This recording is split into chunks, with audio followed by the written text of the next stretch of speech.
नमस्कार, स्वागत है आपका इंडिया न्यूज पर और मैं हूं आपके साथ स्वाति सिंह। आखिरकार राज्यसभा से भी महिला आरक्षण बिल सर्वसम्मति से पास हो गया। बिल के समर्थन में 214 वोट डाले गए, जबकि विरोध में एक भी वोट नहीं पड़ा। इससे पहले बुधवार को लोकसभा में महिला आरक्षण बिल पास हो गया था। अब बिल को राष्ट्रपति के पास भेजा जाएगा। राष्ट्रपति की मंजूरी मिलने के बाद महिला आरक्षण बिल कानून बन जाएगा।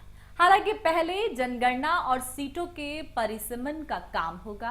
उच्च सदन में विधेयक पारित के बाद दोनों सदनों को निश्चित काल के लिए स्थगित कर दिया गया है।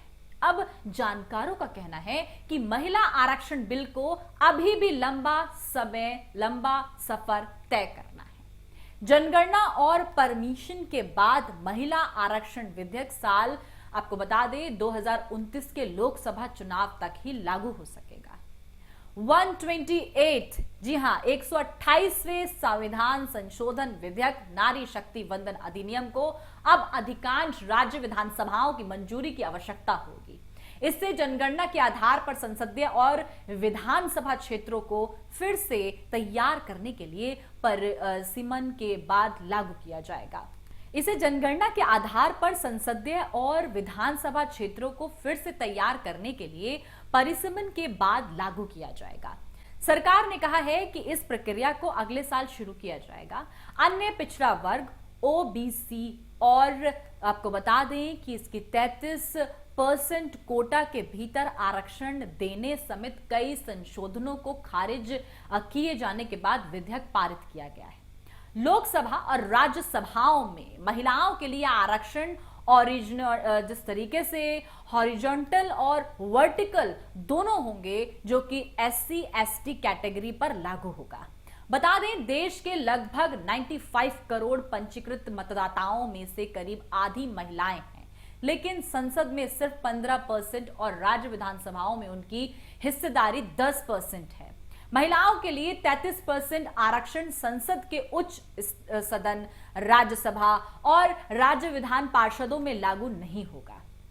कानून मंत्री अर्जुन राम मेघवाल ने आपको बता दें राज्यसभा में कहा कि उचित प्रक्रिया का पालन करने के बाद संविधान विधेयक और साफ तौर पर 2023 को लागू किया जाएगा। कर्मचारियों के लिए जनगणना का काम आसान नहीं है। इसमें विभिन्न सामाजिक और आर्थिक मापदंडों से जिस तरीके से संबंधित डेटा एकत्रित करना होता है। उन्होंने सदन को आश्वासन दिया कि सरकार महिला आरक्षण विधेयक को लागू करने के लिए प्रतिबद्ध है और किसी भी आशंका को दूर करेगी।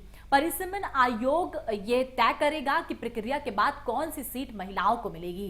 करीब 11 घंटे तक बहस चली। वित्त मंत्री निर्मला सीतारमण कहती हैं कि कोरोना महामारी के कारण 2021 में जनगणना नहीं हो सकी। 2024 के आम चुनावों के तुरंत बाद जनगणना की जाएगी। वित्त मंत्री कहती हैं कि यह विधेयक लोकसभा में महिलाओं की सीटों के आरक्षण का प्रबंधन करता है। मैंने कुछ सदस्यों को यह कहते सुना है कि उच्च सदन यानी कि राज्यसभा में भी आरक्षण दिया जाना चाहिए। आपको बता दें कि अप्रत्यक्ष चुनाव प्रक्रिया और जिस तरह से प्राथमिकताएं दी जाती हैं, किसी भी तरह का आरक्षण देना संभव नहीं होगा। वित्त मंत्री ने विधेयक के लागू होने में देरी पर विपक्षी सदस्यों के सवालों का जवाब दिया और कहा कि विधेयक के नियमित होने के बाद जब पहली जनगणना होती है और उसके प्रासंगिक आंकड़े प्रकाशित किए जाते हैं, फिर नए सिरे से परिसीमन की कवायद की जाएगी। वहीं प्रधानमंत्री नरेंद्र मोदी ने कानून का समर्थन करने के लिए सांसदों को धन्यवाद दिया। उन्होंने कहा कि जो भावना पैदा हुई है वह देश के लोगों में एक नया आत्मविश्वास पैदा करेगी और सभी सांसदों और राजनीतिक दलों ने इसमें बहुत महत्वपूर्ण भूमिका निभाई है। प्रधानमंत्री मोदी ने राज्यसभा की कार्रवाई स्थगित होने से पहले हाथ जोड़कर सभी सांसदों का आभार जताया। उसके बाद वो लोकसभा पहुंचे और वहां भी उन्होंने सांसदों का आभार जताया। महिला सांसदों ने बुके देकर पीएम मोदी का आभार साफ तौर पर जताया और पीएम कहते हैं कि दोनों सदनों में लगभग 132 से ज्यादा सदस्यों ने मसौदा कानून पर जिस तरीके से समर्थक चर्चा में भाग लिया, पूरे देश में महिलाएं जश्न मना रही हैं, क्योंकि महिला आरक्षण बिल देश की लगभग 69 करोड़ महिलाओं की उम्मीद है। अब राजनीति में भी महिलाओं की भागीदारी बढ़ेगी, यानी महिलाएं अब सिर्फ वोटर बनकर नहीं रह जाएंगी, वो खुद आधी आबादी के लिए अब पॉलिसी बनाने में अहम भूमिका निभाएंगी। भले ही महिला आरक्षण 2024 लोकसभा चुनाव में लागू ना हो सके, लेकिन बीजेपी चुनावी मंचों से इसे राजनीतिक हथियार बनाने की तैयारी जरूर कर रही है और विपक्ष की यह बात अच्छे से जानता है कि वो कितनी भी कोशिश कर ले, लेकिन प्रधानमंत्री मोदी और बीजेपी को वो इसका क्रेडिट लेने से नहीं रोक पाएगा। अभी किन प्रक्रियाओं से गुजरेगा महिला आरक्षण विधेयक, ये भी सवाल है। विधेयक में लोकसभा, राज्य विधानसभाओं और राष्ट्रीय राजधानी क्षेत्र दिल्ली की विधानसभा में महिलाओं के लिए लगभग 1/3 सीटें आरक्षित की गई हैं। ये लोकसभा और राज्य विधानसभाओं में एससी और एसटी के लिए आरक्षित सीटों पर भी लागू होगा। जनगणना के बाद आरक्षण प्रभावी होगा। जनगणना के आधार पर महिलाओं के लिए सीटें आरक्षित करने के लिए परिसीमन किया जाएगा। आरक्षण 15 वर्ष यानी कि 15 साल की अवधि के लिए प्रदान किया जाएगा। हालांकि ये संसद द्वारा बनाए गए कानून द्वारा निर्धारित जिस तरीके से तिथि तक जारी रहेगा। प्रत्येक परिसीमन के बाद महिलाओं के लिए आरक्षित सीटों का रोटेशन किया जाएगा और यह संसद द्वारा बनाए गए कानून में निर्धारित किया गया है। विधेयक में ही कहा गया है कि आरक्षण लागू करने से पहले जनगणना के साथ साथ परिसीमन भी करना होगा।